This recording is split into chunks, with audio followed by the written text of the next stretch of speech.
Hello and welcome back to the course on blockchain. And today we're talking about the dreaded 51% attack. If you've been following this course and reading the supplementary materials, or you've been just talking to people about blockchain, then one way or another you've probably already come across the 51% attack, and maybe somebody's mentioned it or you've read it somewhere. And this is an attack that it's a hypothetical attack, but it could possibly happen.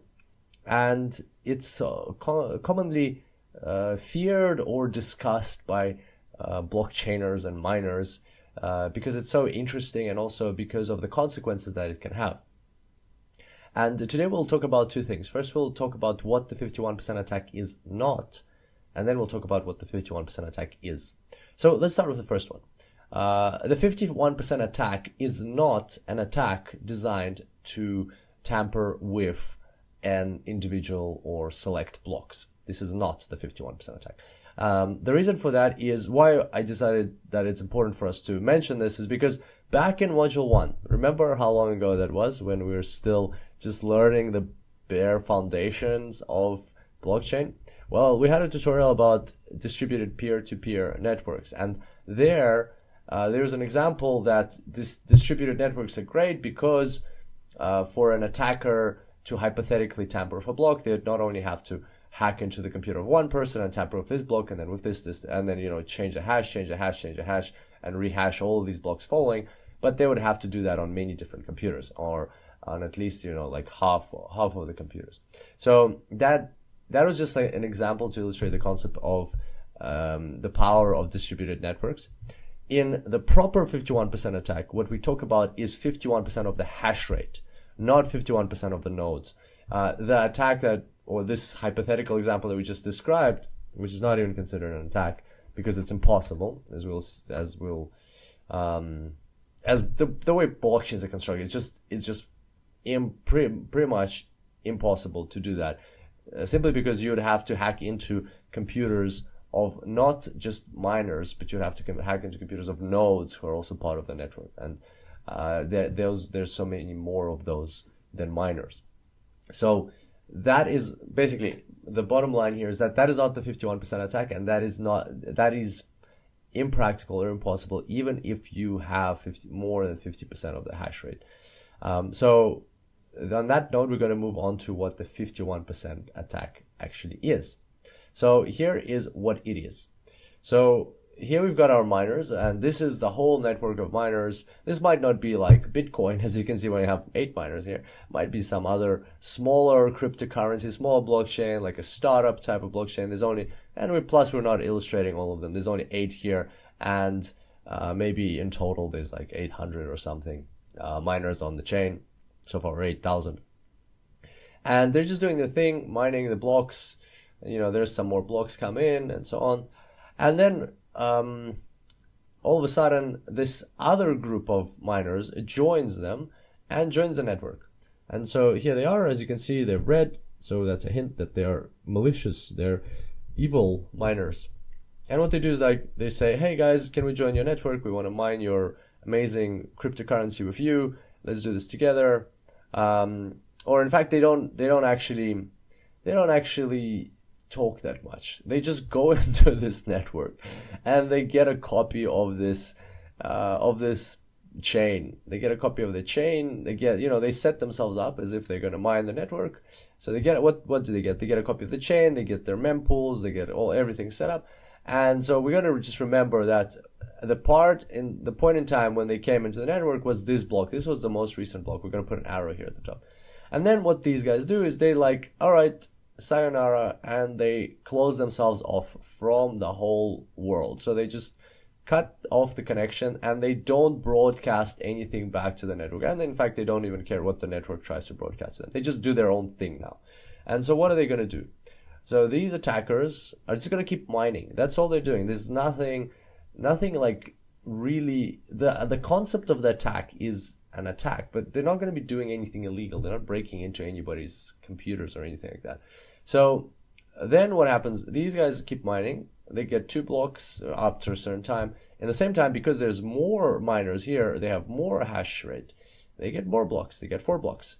These guys get 3 blocks. These guys get 5 blocks. These guys get 3 blocks. These guys get four blocks or something like that. Yeah. So basically, as we can see, because there's more of them, as more time passes, these mine some blocks, these mine more blocks, and the difference between them increases. And then all of a sudden, so and the key thing here is that they're closed off, so they're not broadcasting information about the blocks that they're mining to this network. They're not time. So this network is just doing their own thing. They don't even know that they don't even know that what's going on here. They just think this is the only version of the chain. And then these miners all of a sudden open up the seal, they get back online, they connect back to this network, and they do start broadcasting. They start broadcasting the network. And so what happens here? So now we have, all of a sudden, in this whole full network, now this becomes a full network. In this full network, we have 2 competing chains. We have one competing chain, one second competing chain. And what is our golden rule of thumb? How is the algorithm going to decide which is the correct chain? The golden rule is that the longest chain wins. Longest chain is king. And therefore, these blocks are invalid. So the algorithm will look and will say, okay, up to here, the chains are identical. And then from here, they're different. Okay, so which one is longer? This one's longer. This one wins. This one has to go away, has to die off. And so basically, these guys effectively turn red. They become part of this chain. Now they're part of this chain. And so, again, has been nothing illegal happening. Nobody's like hacked into anybody's computer. What is the problem here? What's wrong then? Well, what is wrong is that now, like if these miners were smart from the start, then they could have gained a significant advantage, or they could have gained, profits from the double spend problem. And how does that happen? We mentioned the double spend problem previously. We mentioned the double spend problem in the tutorial on orphan blocks. And what that means is that now that these blocks have been cancelled out, all of their transactions, remember what happens to all of the transactions in these blocks? Well, they get released back into the mempool. And since now they're in the mempool, they are no longer confirmed transactions. They're no longer valid. So what these miners could have done is so at the very start, back here, when this block was being added, they could have just gone to this network and not as miners, but as nodes, and they could have just purchased lots of stuff. So they could have taken whatever, if this is Bitcoin, they could have gone and took their Bitcoin and bought yachts and Ferraris and airplanes, and exchange. Another good one is exchange that Bitcoin for Litecoin and Bitcoin Cash and Ether and other things. So spent a lot of their money, or a lot of their cryptocurrency. And then, so those transactions would have gone into that block, but now that block is cancelled out, so the transactions are free to go. But the transactions get out of the block, but they keep their assets, or they keep their Litecoins or Bitcoin Cash or Ether or Ferraris, whatever it is. They just get to keep it because it's a cryptocurrency. Well, nobody actually knows who they are, right? It's all done through keys. It's all done anonymously. Nobody can find them or track them down. That's a huge advantage of cryptocurrencies. So nobody will ever find who they are. They're just gonna get to keep all their things that they bought. And what happens to those transactions? So a good question, right? So what happens? Like a lot of people don't really, well, as far as I can imagine, don't really look this through. Like a lot of people stop the explanation or analysis of a problem there. But the transaction get released back to the mempool. So how come those transactions can go back into new blocks, right? So the transaction that this miner bought a Ferrari could go back into a new block here. But because they still control 51% of the hash rate, they're not going to let that happen. They're not going to pick that transaction to go into the next block. These guys might try to do that, but they have less hashing power. So these guys are more likely to put in the next block. And so the next block won't hold any of those transactions that were released. That's important to understand, because if they don't have the 51% power after the attack is finished, then those transactions that were released into the mempools, they can get picked up and put back into the blocks later on. So even though there's a problem, it can be kind of fixed like that. But because they control still 51% of the mempool, they can just even mine empty blocks if they like, or they can just put other transactions, except for the ones that they don't want in there. They can just keep putting them in, and then a certain time will pass, and these transactions will be released out of the mempool back to their owners, because there's a rule, like for instance in Bitcoin right now, it's 72 hours, I think, that if your transaction is stuck in the mempool for 72 hours, then it gets released back to you. And it doesn't, nothing happens to it, because it maybe it's because the fees are too low or whatever else, and so transactions can get pushed out of the mempool back after a certain time. So that's all they have to do. They just have to not include transactions for a certain time. And so why is this so powerful? Another reason is because it can last for so long. Like with the orphaned blocks, we saw that could happen for like 1 or 2 or 3 blocks maximum occasionally, and all the examples we saw were just like one orphaned block, and then right away the problem is like solved, because that happens kind of like accidentally. Whereas here it's done maliciously, and why it's also so powerful is because users on the blockchain, they usually have like an agreed time frame when transactions are considered properly confirmed, where they usually take like 6 blocks. So for instance, a transaction that's happened in this block only has 2 confirmations. 1 confirmation, 2. A confirmation is a new block that comes after the block. So there we go. So this transaction has 2 confirmations, and normally what they do is they wait for 6 confirmations. Everything in this block is considered to already have 6 confirmations. So as a general rule of thumb, it's considered to be safe. That, okay, so since it's got 6 confirmations, we can say that it's pretty much safe. It's safe to say that there is going to be no double spend problem with the transactions in here or in here, because we've gone so deep. They're so deep in the chain that they're probably not going to get reversed. The likelihood they're going to get reversed is very low. But in the case of an attack, that's what the attackers are betting on. And while on Bitcoin it's extremely hard to do something like this because of the immense hash rate that exists there already, on other chains it is possible. On other smaller cryptocurrencies, it might not be as lucrative financially, but it's still possible. And there we go. So that's the 51% attack.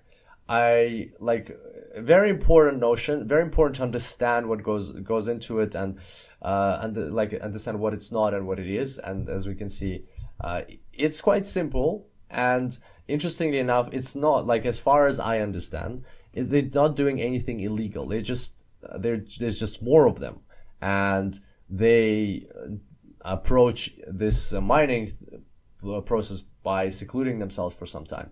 And then they double spend. Yes, they have malicious intent, but are they doing anything illegal? Not 100% sure about that. I don't know. Maybe they'll introduce laws around blockchains and Bitcoin and so on that this will be considered illegal in the future. But the threat is there. And what I wanted to recommend now at the end is a great article which I found very interesting. It's called "Choosing ASICs for SIA," and plus I added some comment here. Plus, we suggest reading the comments at the bottom of this article. And the reason for that is this article is written by David Dvorak, who is the CEO of SIA. It's a blockchain for storing. It's like a blockchain, like a Dropbox version of blockchain version of Dropbox, like storing file hosting. So it's a blockchain for file hosting, decentralized distributed file hosting. And so, as you can see from the article, it's not called the 51% attack. It's actually about their choice of introducing ASICs, which we discussed before, into SIA. So they're the creators of SIA, and they want to introduce ASICs into their own blockchain so that people can so that people can mine their blockchain with ASICs. So it's about that. But he really goes into a lot of detail on the 51% attack. One of the big reasons why they're choosing to introduce ASICs is the 51% attack. The reason why I'm saying here, I'm suggesting to read the comments is because by reading the article, you can get really dragged away into his way of thinking, which, might be a valid argument, but he has a very, very, one sort. It's like only describing everything from one position. That why it's good is definitely good for their network. And while you will learn a lot about the 51% attack and how it's good or bad and how it can be beneficial or not for, how it can be cost effective or not for in different types of scenarios, you can also develop like a very one-sided view of why ASICs are good for a small blockchain. So the people in the comments, they actually they dispute that. They have different opinions. So just not to get overwhelmed by the amount of arguments that he gives, check the comments so that you get a different perspective on the other issues that he discusses in the article. So there we go. That's our 51% attack. I hope you enjoyed today's tutorial, and now you know what the 51% attack is all about. And I look forward to seeing you back here next time. Until then, enjoy blockchains.